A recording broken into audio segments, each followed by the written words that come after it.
परित्राणाय साधूनां विनाशाय च दुष्कृतां धर्म संस्थापनार्थाय संभवामि युगे युगे। श्री गुरु चरण कमलेभ्यो नमः। मित्रों, आज परम पूज्य आचार्य श्री विवेक ऋषि जी के सन्निधि, पावन सन्निधि में हम आचार्य जी से जानना चाहते हैं। आचार्य जी, हमारी पौराणिक परंपरा जो रही है वह पुनः आप गुरुकुल के माध्यम से स्थापित क्यों करना चाहते हैं, मैं आपसे जानना चाहता हूँ। आपका कहने का तात्पर्य है कि स्कूल कॉलेज सब चल रहे हैं तो फिर गुरुकुल की क्या जरूरत है, बराबर जी। आपके बच्चों को क्या वो शक्ति, वो संस्कार, वो सेहत मिल रही है अपने स्कूलों में? वो तो नहीं मिल रहा। क्या वो बच्चा उतना ही संस्कारी है जितना गुरुकुल में पढ़ने के बाद हमारे ऋषि मुनि के बच्चे होते थे? जी नहीं। गुरुकुल परंपरा इस समय उतनी जरूरी है, मुझे जहां तक लगता है, जितना जरूरी भोजन करना और जलपान करना होता है। उसका कारण ये है कि आज अगर शक्ति की बात की जाए तो हमारे बच्चे बहुत शक्तिहीन, शक्तिविहीन बोल सकते हैं। संस्कारों की बात की जाए तो संस्कारहीन बच्चे इस समय बहुत ज्यादा हो रहे हैं, जिससे हमारे वृद्धाश्रम वगैरह बहुत ज्यादा बढ़ रहे हैं, आपको पता होगा जी। और अगर सेहत की बात की जाए जी। तो इस समय अपने भारत में 70 से 75% लगभग लोग कुछ न कुछ छोटी से बड़ी बीमारियों से ग्रसित हैं। जी। कारण शुद्ध और विरुद्ध आहार। अब आप एक चीज को समझो, गुरुकुल परंपरा और स्कूल परंपरा में क्या फर्क है। आधुनिकता के हिसाब से स्कूल बहुत जरूरी है, क्योंकि अगर स्कूल नहीं होगा तो हम कहीं ना कहीं आधुनिकता से पीछे हो जाएंगे, परे हो जाएंगे। जी बिल्कुल। तो मैंने क्या किया है, जो गुरुकुल हम लोग स्थापित कर रहे हैं, जहां जहां पे कर रहे हैं, वहां पे बच्चों को पौराणिक परंपरा के अनुसार, जो हमारे पौराणिक परंपरा में 3 मुख्य शिक्षा थी, शस्त्र शास्त्र और आयुर्वेद जी। तो मैं कहीं ना कहीं मानता हूं कि बच्चों को शक्तिशाली बनाओ जी, संस्कारी बनाओ जी, सेहतमंद बनाओ जी, और उसके साथ साथ जी, उनको आधुनिकता से जोड़ के रखो जी। हमारे जैसे कि आपको पता ही है कि अपने बच्चे स्कूल भी जाते हैं, पढ़ाई करते हैं, वो इंग्लिश मीडियम से पढ़ाई कर रहे हैं, हिंदी मीडियम से कुछ बच्चे पढ़ाई कर रहे हैं, लेकिन जो संस्कार, जो संस्कृति, जो शिक्षा उनको अपने सनातन से जोड़ के रखने वाली है, वो कब जोड़ेगी? जब वो उसको समझेंगे। तो गुरुकुल का काम है कि सनातन को शक्तिशाली बनाना। तो सनातन शक्तिशाली कैसे बनेगा? जब हमारे बच्चे अपनी परंपरा को पूर्ण रूप से जानेंगे और समझेंगे। उनको ये पता ही नहीं है कि ज्यादा जरूरी धन है कि ज्यादा जरूरी धर्म है। बिल्कुल सही कह रहे हैं। आज हर व्यक्ति जो आधुनिकता में आया है वो धन को धर्म बना के रखा हुआ है। बिल्कुल। जबकि धन एक जरूरत है जी। धन से जरूरतें पूरी की जाती है, वो धर्म नहीं है जी। तो धन और धर्म अगर बगल बगल में रखा जाए तो जरूरत क्या है? हमारे पूर्वजों ने रजवाड़े छोड़ छोड़ करके सिर्फ और सिर्फ धर्म के लिए लड़े जी। और आज जो लोग लड़ाई लड़ रहे हैं वो धन के लिए। भाई भाई का दुश्मन हो रहा है, किस लिए? धन के लिए, क्योंकि उसको धर्म का ज्ञान नहीं है। नहीं तो भरत जी, वो गुरुकुल का संस्कार था, जो 14 वर्ष खड़ाऊ जो राज की थी गद्दी पे। तो इसलिए गुरुकुल परंपरा जो है वो हमें वापस जीवित करनी है, जिससे हमारे भारत का, हमारे सनातन धर्म का एक झंडा रहे और एक शक्तिशाली धर्म रहे जो पहले से रहा हुआ है। भारत फिर से विश्व गुरु बने। बहुत बढ़िया। आचार्य जी के ये विचार और उद्गार हमारे सनातन के समस्त लोगों को स्वीकृत करना चाहिए।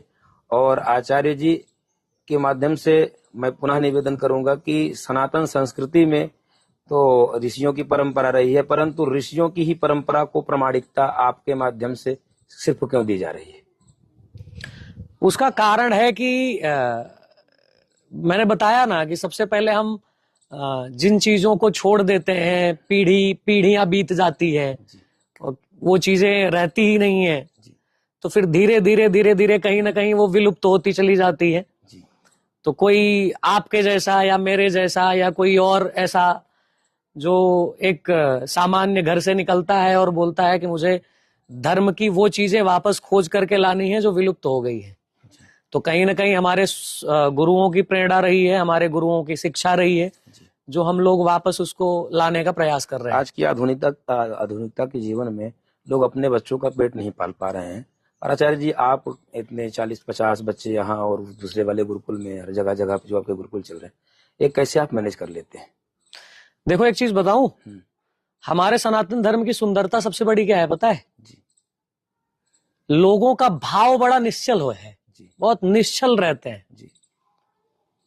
आज अगर मैं बच्चों को शिक्षा दीक्षा दिलवा पा रहा हूं या फिर इनका सेवा कर पा रहा हूं, इनकी सेवा कर पा रहा हूं, इनको अच्छा एजुकेशन दे पा रहा हूं, इनको शस्त्र शास्त्र आयुर्वेदा का ज्ञान दिलवा पा रहा हूं, तो कहीं ना कहीं वो धर्म योद्धाओं से है जो मौखिक तो कभी सामने आते नहीं है, लेकिन पीछे से वो हमेशा सपोर्ट करते रहते हैं। सनातन धर्म में ऐसे कार्य, ऐसे गुरुकुल चलते रहने चाहिए। तो मैं देखा आचार्य जी कि और लोग तो जैसे कि एक तरीके से गुरुकुल चलाते हैं, बहुत संतों के बीच में भी मैं रहा हूँ, आपको तो ये बातें पता ही हैं जी। लेकिन मैं देखता हूँ कि संतों में भी भेदभाव की स्थितियां आ जाती हैं।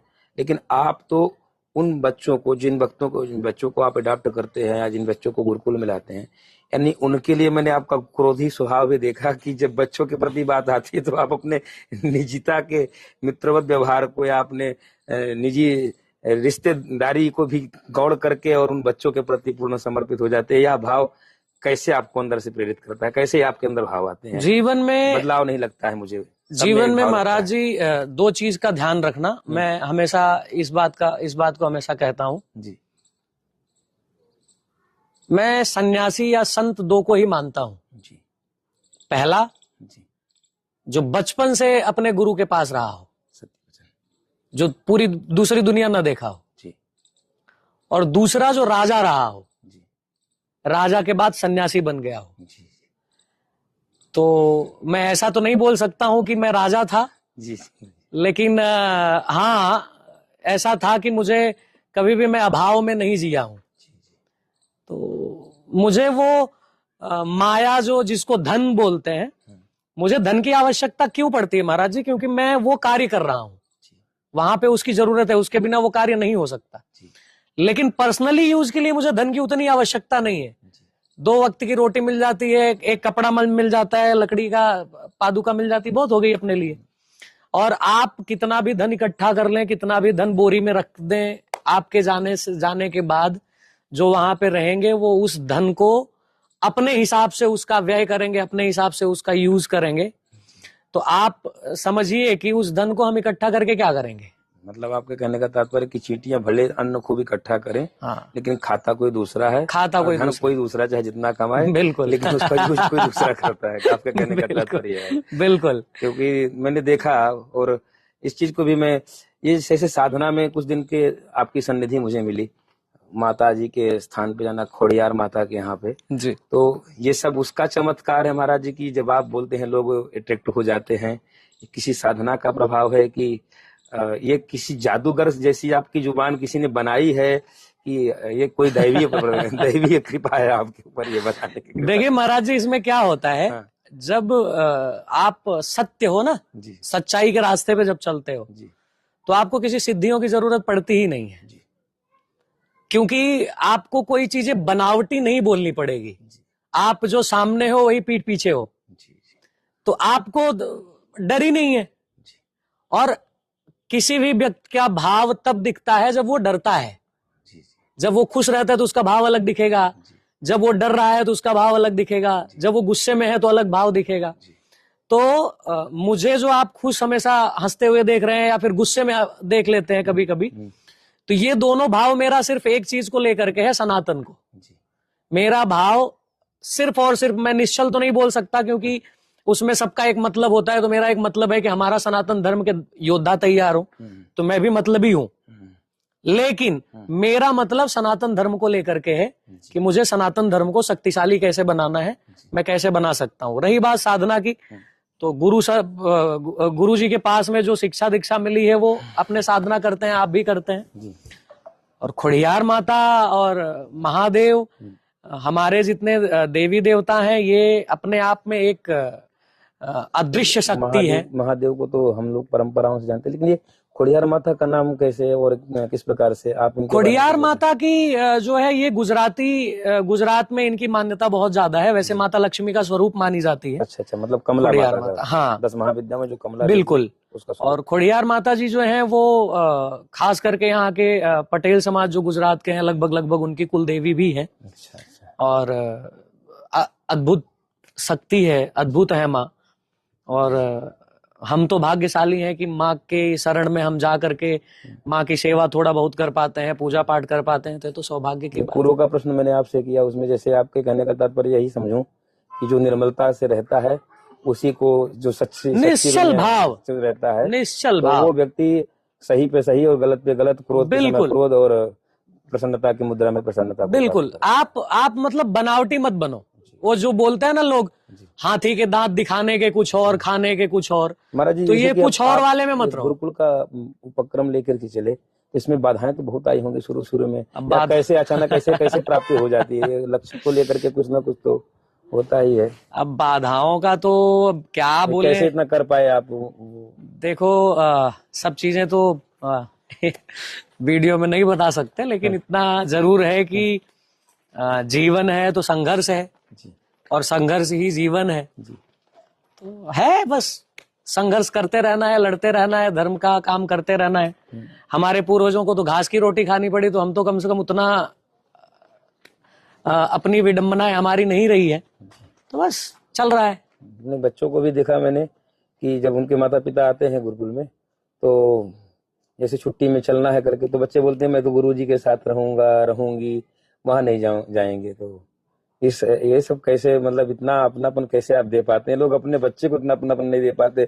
कहीं बिजनेस में लग जाता तो कोई पति पत्नी में काव होता है, लेकिन हमने देखा कि आप इतने सारे बच्चों में और सबके एक ही भाव रहते हैं कि हम गुरुजी को छोड़ के अपने घर नहीं जाएंगे, गुरुजी के साथ रहेंगे। ये प्रेम कैसे आप दे पाते हैं? देखो बच्चे जो होते हैं ना वो कोरे कागज होते हैं जी।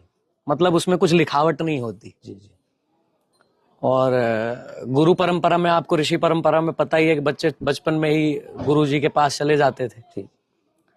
तो आज भी वो परंपरा जीवित है। और जहाँ पे गुरु माँ और गुरु जी दोनों बच्चों को एक माता पिता का स्वरूप मानो, गुरु माँ गुरु जी को, तो मेरे हिसाब से वो माँ का भी प्रेम उनको मिल जाता है और पिता का भी प्रेम मिल जाता है। उनको गलती पे डांट भी पड़ती है और अच्छा करते हैं तो प्रेम भी मिलता है। तो वो जो भाव एक पिता का, एक गुरु माँ का जो होता है ना, वो बच्चों को सिर्फ और सिर्फ एक सही दिशा देने का होता है। आचार्य चाणक्य जी हमेशा चंद्रगुप्त जी से कहते थे कि मैं तुम्हें दिशा दे सकता हूं, तुम्हारे साथ लड़ नहीं सकता। तो हर एक गुरु का यही कर्म है, गुरु लड़ेगा नहीं साथ में, लेकिन आपको वो दिशा जरूर देगा जिससे आपकी विजय हो जाए। तो बस वो बच्चों का बस वही भाव है। कई वीडियो देखे आपके मैंने और कई रिकॉर्ड भी देखे मैंने, कई लोगों के बारे में के मुखारबिंद से आपके बारे में सुना। ये जो रिकॉर्ड्स हैं ये कैसे आप बना पाए? कितने लोग लगे रहे होंगे आपके साथ? कोई बहुत बड़ी टीम है, बहुत सारे लोग, बहुत बड़े बड़े सपोर्ट करने वाले लोग हैं कि कैसे आप मैनेज? देखो हमारी टीम, हमारे बच्चे हैं जी, और आपकी गुरु माँ है ही। हाँ। दूसरा, वर्ल्ड रिकॉर्ड तो चलो एक छोटी सी बात है, मैं इतना उसको मान्यता नहीं देता मेरे हिसाब से जी। क्योंकि रिकॉर्ड वगैरह बनते रहेंगे। लेकिन मेरा भाव जो है वो ये है कि हमारी हर बेटी सुरक्षित रहे, और सुरक्षित बेटी तभी रहेगी जब वो शक्तिशाली रहेगी। जी। और मैं चाहता हूं कि भारत की हर बेटी शक्तिशाली बने। जी। मैंने आपका एक वक्तव्य सुना था, उस वक्तव्य में आप कह रहे थे कि मुझे इस बात का मतलब बहुत कष्ट है कि मैंने 5 लाख लोगों तक ही सेल्फ डिफेंस दे पाया, और कई लोग छोटा सा कार्य करते तो बहुत दिखाना चाहते, बताना चाहते, लेकिन आपका यह भाव मैं जानना चाहता हूं कि आप एक इतने साधारण तरीके से कैसे कह पाते हैं कि हम सिर्फ 5 लाख तक ही पहुंच पाए, हमारी कमजोरी है, हमको और लोगों तक पहुंचना चाहिए। मतलब इतना होने के बावजूद भी आपको ऐसा लगता है कि आपने कुछ नहीं किया, ये भाव कैसे हो पाता? नहीं, इतना जो हुआ है ना वो बहुत कम सच में हुआ है। अच्छा जी। अपने भारत के अंदर हर 15 मिनट में 3 बेटियों का बलात्कार होता है, हर 15 मिनट में। इसका कोई डेटा वगैरह है? बिल्कुल, आप गूगल पे सर्च करो। जी और गूगल सब मानते हैं, सभी मानते हैं। जी जी जी तो गूगल पे सर्च करो। जी। और 172 बेटियां पर डे गायब होती है, किडनैप होता है। सरकारें क्या कर रही हैं? ये सरकारी आंकड़ा पूरा है। तो सरकारें क्या कर रही हैं? सरकारें अपना काम तो कर रही हैं, लेकिन हमारा भी कुछ फर्ज बनता है। जी। कर्तव्य हमारा भी इसीलिए है। आप सेल्फ डिफेंस देते हैं। बिल्कुल, इसीलिए लोगों को, कर्तव्य हमारा भी, गुरुकुल के प्रति प्रेरणा दे रहे हैं। बिल्कुल कर्तव्य हमारा भी उतना ही है जितना सरकार का है। जी। हर एक चीज हम सरकार के ऊपर क्यों थोपते हैं? ये भी बात सत्य है। हमारी भी तो जिम्मेदारी कुछ है। जी, हम लोगों को भी आगे उठना चाहिए। हम लोगों को भी आगे आना चाहिए, हम लोगों को भी जागरूक। अब जिस जगह से बेटी गायब होती होगी उसके बगल में कोई नहीं होता होगा? ऐसा तो नहीं हो सकता। होते होंगे। तो क्या जिस घर से बेटी गायब हुई है उसके घर के बाजू में जो है वो कभी भी उसके ऊपर आवाज उठाए या उनके साथ उनका साथ दिए? मतलब पता ही नहीं चलता साहब। चरैवित्या जागृताम प्रबोधिताम, यही आपका बिल्कुल, जागो और चलते रहो अपने धर्म के लिए। जो गवर्नमेंट को करना है, जो पुलिस प्रशासन को करना है, जो फौज को करना है, वो अलग चीज है। लेकिन आप क्या कर रहे हो? आपका भी तो कोई एक जिम्मेदारी बनती है। बेटी का बलात्कार होता है, पुलिस क्या कर रही है? कहीं मार खा रहे हो, पुलिस क्या कर रही है?